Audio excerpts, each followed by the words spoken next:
నిన్ను పోషించడం నా వల్ల కాదు నైనా. ఒకటి సావనైనా సావు, లేదంటే ఇంట్లో నుంచి బయటెళ్ళు.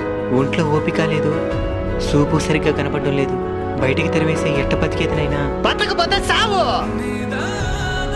ఇంట్లో నుంచి తల్లిదండ్రులు తెరవేసి ప్రశాంతంగా బతికే వాళ్ళని ఎంతో మందిని చూసినాను నేను. కొన్ని రోజుల తర్వాత, నైనా నీకోసం ఫ్రూట్స్ తెచ్చినాను నైనా. ఇది తినేసి నువ్వు ఆరోగ్యంగా ఉండాలి. ఉండు, జ్యూస్ చేసి తీసుకొని వస్తాను. తాత మొన్నటిదాకా సావమంట ఉన్నాడు, ఇప్పుడేమి ఇంత ప్రేమ చూపిస్తున్నాడా? ఈ రోజు నాకు పెన్షన్ వచ్చే తేదీనైనా. ఆ డబ్బుల కోసమే వాడు ఇవన్నీ చేస్తూ ఉన్నాడు. ఇవన్నీ తెలిసి కూడా ఎట్ట తాత వాడిని ఇంత ప్రేమ చూపించగలుగుతున్నావా? కన్నవాళ్ళం కదనైనా, కఠినంగా ఉండలేకపోతున్నా.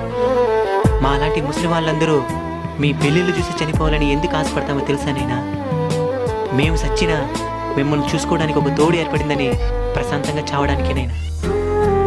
తల్లిదండ్రుల్ని బతుకున్నప్పుడే బాగా చూసుకున్నైనా చనిపోయిన తర్వాత చూసుకోవాలనుకున్నా మా ఫోటో